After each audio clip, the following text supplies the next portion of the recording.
Looks like Tommy Reese has found himself in the hot seat after it's been revealed that the Browns is not letting anyone watch practice with the quarterbacks or know if Shedeur Sanders will be quarterback too. Well, look like Tommy Reese is part of the I'm not speaking about the Shedeur Sanders gang now, dog. And I'm here to tell you, we should be hearing all the updates. Now, if those of you guys who might not know this, there's not going to be pretty much any more footage of Shedeur Sanders coming out for practice. I believe they're trying to kill the Shedeur Sanders hype. I could be wrong, but good luck doing that because Shedeur don't need footage coming out to stay relevant because he going to do what he did. So check this out. The Browns offensive coordinator just slipped up big time and might have accidentally exposed what's really going down with Shedeur Sanders and Dorian Thompson-Robinson. And no, this ain't some sideline gossip or fan theory. It's way messier than that. Players are whispering, fans are losing their minds, and Cleveland might have just fumbled their entire secret quarterback plan right in front of the world. So what exactly did this man say? Get ready, because what started as a simple interview just turned the Browns locker room into a full-blown reality show. Cameras aren't even needed. The drama's writing itself. Cleveland's now deep in their so-called "we're not hiding anything" era, which, let's be honest, always means they're hiding everything. The mysterious practice footage, gone. Shedeur's clips vanished like they got locked up in a government vault. 1 minute, fans were watching clean spirals and rookie confidence that screamed future franchise quarterback. London to try to keep Gabriel in the pocket as much as possible. The Vikings want to keep him in the pocket. Are you talking about them defensively? Yeah, I mean, I think that's how they rush. You know, they do a nice job of trying to condense things inside, you know, keep wide edges to them. You know, he stepped up on the one scramble, backed up on an early third down. Probably another couple opportunities there, you know, throughout the game to step up and go. But they did a nice job in their rush patterns. They had some twists and stunts where maybe you think you have an edge and then it's taken away. So that's pretty consistent with how teams want to rush. They want to push the inside and create edges on the outside. So the next poof, all that's left is dry press talk and a coach mumbling about progress. Classic Cleveland chaos. The only team that can make silence sound suspicious. And let's be real, if you thought the Shedeur Sanders hype train was slowing down, you better think again. You can't bury a story like this under vague answers and closed-door practices. Shedeur doesn't need ESPN coverage to trend. The man could throw one pass in a parking lot and Twitter would explode. It's not just hype anymore, it's a movement. And Cleveland's about to find out that keeping a secret this big comes with a price because the whole league's watching.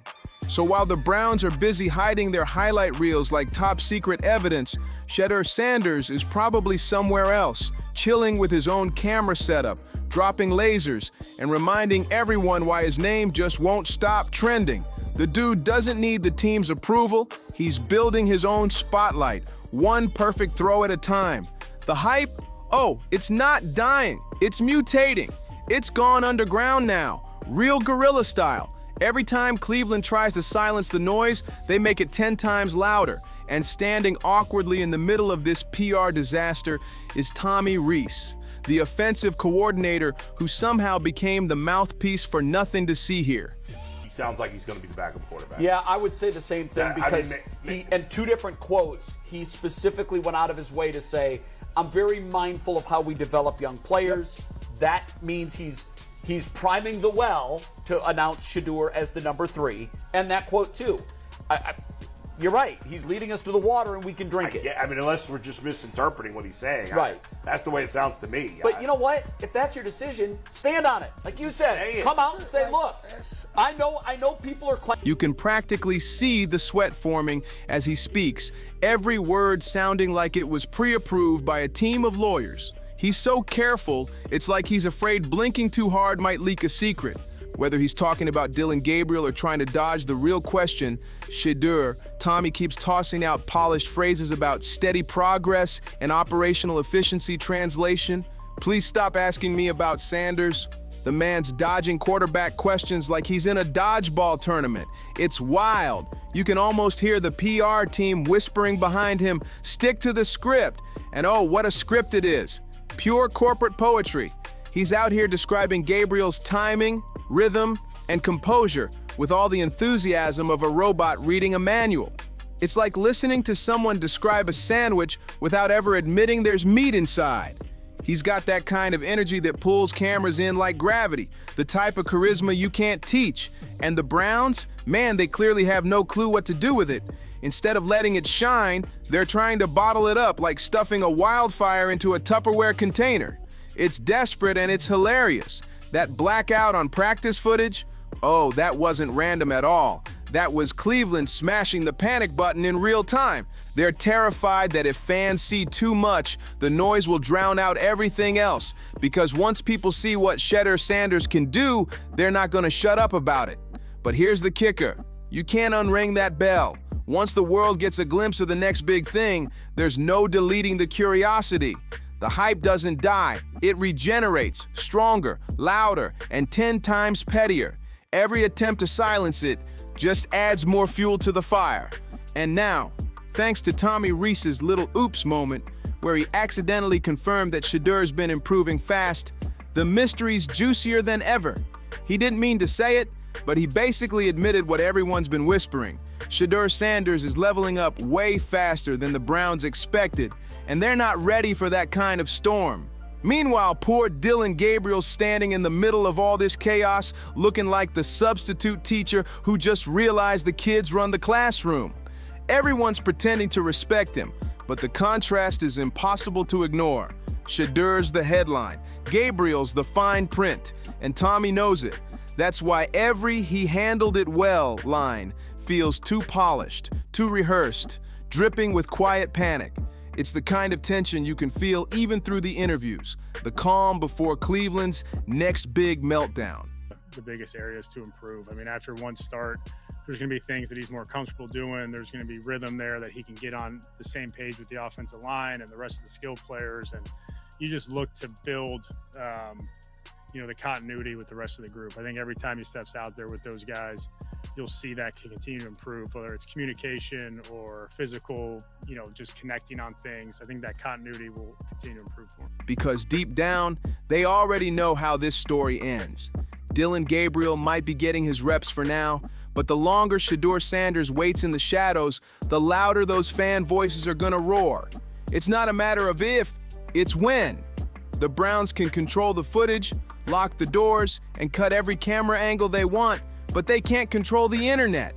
You really think Twitter's just gonna sit there quietly while their favorite rookie vanishes? Please, the internet lives for this kind of chaos. Quarterbacks this season. I'm not surprised by this at all because the Cleveland Browns are a bad franchise. The Browns do not know what they are doing, and it's been this way for many, many years. Brian Clark said that Shedeur Sanders is not the backup quarterback. It's time to part ways and it's time to trade him. And I 100% agree, because if Bailey Zappi is QB2 behind Dylan Brooks, that's a problem. Because you're not looking for Bailey Zappi to be the franchise quarterback for the Browns. That's why you drafted Dillon Gabriel and Shedeur Sanders, to figure out which one of these quarterbacks were going to take your team to the next level. And at this very moment, fans are out here making slow-mo edits, looping 2 seconds of grainy practice clips into full-blown highlight reels. They're writing their own scripts, spinning theories like it's a Netflix docuseries. That's the Shedeur effect. It doesn't fade, it multiplies. Every attempt to silence him just sends the hype into overdrive. And the funniest part? The Browns' desperate attempt to kill the buzz is actually feeding it. By cutting off access, they've turned every missing clip into a full-blown conspiracy.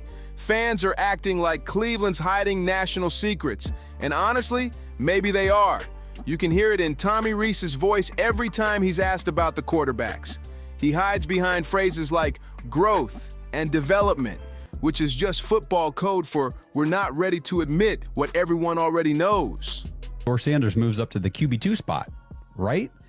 Not so fast. Told you guys to pump the brakes on all that Shedeur Sanders to the QB2 narrative, because Kevin Stefanski came out today and said he is waiting until later in the week to make a decision on who will be QB2 between Shedeur Sanders and current practice squad quarterback Bailey Zappi. Now, Ian Rappaport last week, I think it was Sunday morning before the game in London, came out with a report talking about the Browns quarterback situation and said that the Browns do anticipate Shedeur Sanders starting for them at some point this season. But at some point, that talk stops sounding like strategy and starts sounding like fear. They're not developing him, they're delaying him. And poor Reese, bless his PR-trained soul, is stuck trying to spin that like it's all part of the grand plan. You can practically hear the gears grinding in his head when he starts talking about balancing reps. That's not balance. That's babysitting. It's the NFL version of telling a racehorse to slow down because the others are still tying their shoes. And guess what? When that horse finally runs, nobody's catching him. And then comes the part where Tommy Reese starts talking about Pittsburgh's defense, calling them physical, aggressive, experienced. Sure, all that's true, but let's be real. That's just coach code for, we don't want our rookie catching that smoke yet. They're protecting Shedeur like he's classified material. So what's the plan? Simple. Let Dillon Gabriel take the hits. Let him be the human crash test dummy while Shedeur quietly gets built into a monster behind the curtain. It's low-key genius. Rather do my taxes early than watch this playbook. By the way, Yeah, it's awful. It seems like, somebody tweeted this, they said it seems like a chore watching the Browns instead of like entertainment. It really Not is. one kid on my baseball team watched the Browns game yesterday. For what? Why would they? These are kids who like sports. I mean, They if play you, fantasy football. They have a fantasy football league. they're in the scoring, obviously. Jason's brought this point up a number of times on the show, and it's never been more true than now because I think we're into the second gen. Risk management disguised as loyalty. But the fans, they're not buying it for a second. They've seen this same script way too many times. The Browns love juggling quarterbacks like it's a reality show casting call. One week it's promise, the next it's panic. So while Reese stands there rambling about progressions and protections, fans are already talking about destiny. While he's breaking down ball placement, everyone else is breaking down body language. You can feel the tension every time a reporter even mentions Shedeur's name. It's like a chess game where one side's cornered but still pretending they've got moves left.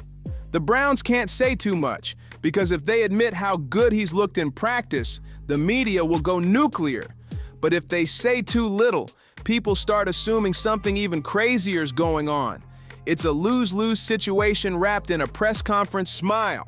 That Bailey Zappi is likely to be named the number 2 quarterback behind Dillon Gabriel instead of Shedeur Sanders. I know, a practice squad guy that was just there as a serviceable practice piece is about to out-jump. From day one, I've been telling y'all, Coach Kevin Stefanski, General Manager Andrew Berry, and the offensive staff Tommy Reese and Billy Musgrave, and never wanted or never truly trusted nor wanted Shedeur Sanders in the first place. That's not hate, that's the reality. See, Jimmy Haslam only wanted him for— The team keeps repeating the same line. Everyone's stepping up since Joe Flacco's exit. But that's not reassurance. That's translation for nobody actually knows who's in charge right now. Reese keeps tossing around phrases like collective effort in the quarterback room, but we all know what that means. Controlled chaos. Gabriel's calm, Shedeur's electric, and Deshaun, he's probably sitting somewhere, realizing the spotlight's slipping again.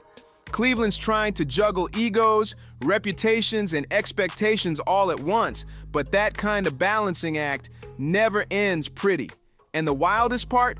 Every week they stall, that rookie they're hiding just keeps getting harder to ignore. You can't pack 3 big personalities like that into one quarterback room without somebody feeling the pressure.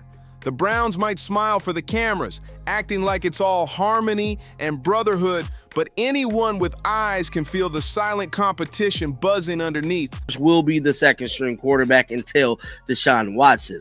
I'm still rolling hard with that Deshaun Watson theory that I believe Deshaun Watson is going to come back.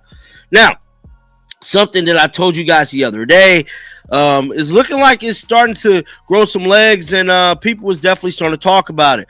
Well, just like I told y'all, I was getting word back in when was that, like late July, early August, that none other than the Cincinnati Bengals wanted to get Gabriel's out here clinging to the starting spot like it's his last lifeline. Shedeur's lurking, calm, patient, but ready to strike.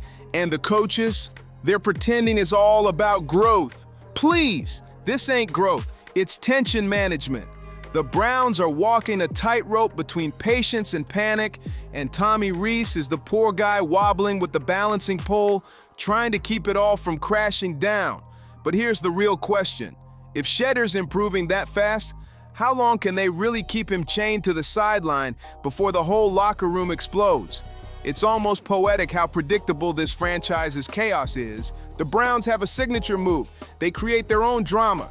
They draft electric talent, bury it, overthink it, and then act shocked when the truth leaks out. You can't hide star power, and Shedeur's got it by the truckload. He's not some quiet developmental project. He's a walking headline, the kind of player who turns a random media day into a cultural moment. Trying to hide that kind of charisma under team focus is like trying to block sunlight with a napkin. Talking about the Cleveland Browns this year is because of Shedeur Sanders. That's the only reason. The Cleveland Browns weren't getting no type of talk on these sports shows, but ever since they signed Shedeur Sanders, they have been primetime television. And they're not even talking about what the Browns are doing on the field. They're just talking about the QB battle between him, Dillon Gabriel, and whoever the third quarterback is. And now that the Cleveland Browns traded Joe Flacco to the Cincinnati Bengals, you would think that Shedeur Sanders got to be QB2, right? Well, no, because as of right now, Kevin Stefanski hasn't decided who was going to be the backup quarterback. It's ridiculous. And let's dig into the psychology behind this blackout. The Browns aren't just protecting a rookie, they're protecting their sanity. They've lived through years of quarterback chaos, scandal, and disappointment, and now they're terrified of another circus. But here's the thing. This generation of fans doesn't want mystery. They want access. They crave hype, personality, transparency, all the things Cleveland's allergic to. Every time a coach starts stuttering through another vague explanation, the fans get louder, the internet gets bolder, and the secret gets harder to keep. You can almost feel it. That storm of truth building, ready to blow the lid off the Browns' so-called plan. When they get asked about readiness, it's pure comedy disguised as strategy. The Browns are literally fueling the exact speculation they're trying so hard to shut down. It's almost adorable in a please clap kind of way. They hype up Dillon Gabriel's composure like that's supposed to make people forget about Shedeur's raw swagger. That's like trying to swap out 4th of July fireworks for a lavender-scented candle. Nice try, but nobody's impressed. And every single week, this storyline tightens like a knot.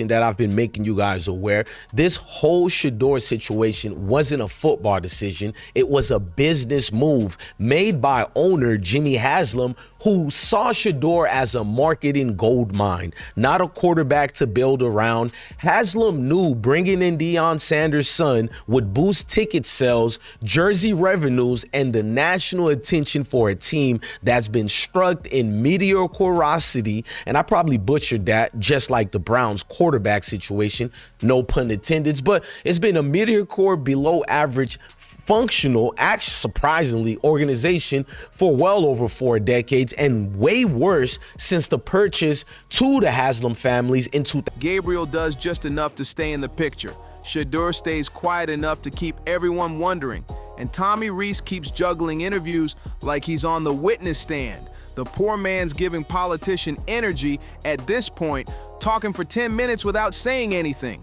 But here's the truth. There's no smooth exit from this circus, because eventually, Shedeur's gonna force their hand. He's too talented, too magnetic, and too marketable to keep hidden forever. The man's a walking headline. You can delay him, but you can't deny him.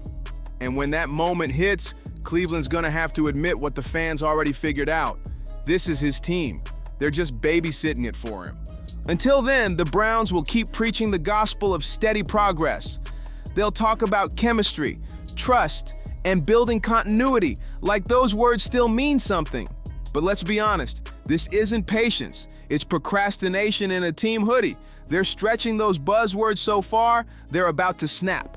Meanwhile, fans have turned into full-blown detectives. They're studying every pixel of every sideline shot, zooming in like it's a government file. If Shedeur so much as sneezes off camera, someone on Reddit swears it's part of his secret training routine. It's obsessive, it's hilarious, and it's exactly what happens when a team tries to bury hype instead of managing it. The Browns thought they could control the narrative, but all they've done is make the legend grow louder. Think that is it Shedeur now, is second string? I know Bailey Zappi's on their practice squad, and Deshaun Watson, we've seen him on a practice field every now and then. What's the Browns' plan here moving forward, do you think? Well, starting off on Deshaun Watson, he's coming back from 2 Achilles tears. That's a very long rehab process. Obviously, he's been documenting that on his social media. I have not gotten the sense that anything is imminent in terms of Deshaun Watson getting back on the field. Bailey Zappe's in his 2nd run now on Cleveland's practice squad. But this does really clear the space now that for everybody saying, why isn't Shedeur? By the time this season hits the halfway mark, the Browns' whole "we're taking our time" act is gonna look ridiculous. Dillon Gabriel can stay as professional as he wants, but you can't outwork momentum. Once that locker room starts believing Shedeur Sanders is ready, it's game over. The players will feel it, the media will sense it, and deep down, Tommy Reese already knows it. He's not managing quarterbacks anymore. He's managing expectations, and those expectations are blowing up faster than Cleveland's ability to contain them. It's honestly poetic how this saga's unfolding. The franchise that tried to hide a headline ended up creating a legend. They thought shutting off cameras would calm things down, but it only made Shedeur a myth. Every missing clip became evidence. Every silence turned into a story. And when you turn a player into a mystery, you make him larger than life. The Browns didn't kill the hype. They accidentally supercharged it. What started as a PR move has turned into a full-blown cultural moment, and that's exactly why Reese's press conference hit so differently. He didn't drop any big revelations, but the subtext was screaming. Every time he dodged a question about Shedeur's readiness, every vague word about growth or chemistry, it was written all over his face. This is an internal crisis disguised as caution. They're not protecting Shedeur from the field. They're protecting themselves from the backlash. Because once they finally put him in, there's no turning back. If he lights it up, the old guard's done. If he struggles, the franchise takes the hit. Making the best now the goddamn court. It's a lose-lose built entirely on fear. And Cleveland's sitting right in the middle of it, trying to act like this was all part of the plan. But the truth? The storm's already here. And Shedeur Sanders is the eye of it. Shedeur Sanders isn't just another rookie learning the ropes. He's the kind of player who changes a whole team's energy the second he walks into the room. You can see it. The way his teammates light up, the way reporters can't stop circling his name, and how every fan debate somehow ends with, when are they finally starting Shedeur? The man's not chasing attention, it just follows him. The Browns can keep trying to stage manage this circus, but you can't script authenticity. That's what makes this whole thing so wild. Cleveland's trying to choreograph a storm like it's a halftime show. They think they're controlling the narrative, but in reality, the narrative's controlling them. Every move, every silence, every awkward word out of Tommy Reese's mouth gets dissected online like it's a riddle from a mystery movie. The man could mention what he had for lunch, and fans would swear he's dropping hints about Shedeur starting next week. They've turned simple press conferences into full-blown treasure hunts. And honestly, the Browns deserve it. They built this frenzy themselves. Because when that day comes, when Cleveland finally pulls the curtain back, Tommy Reese won't have to say a word. The truth will be standing right there on the field, throwing lasers, dropping jaws, and making the Browns look like the last ones to realize what they had all along. That's the real punchline here. Cleveland didn't just try to hide a rookie, they accidentally created a legend. So if you've been keeping up with this saga, don't forget to hit that like button, subscribe, share this with your football crew, and I'll see you on the next one. Because this story, it's only just getting started.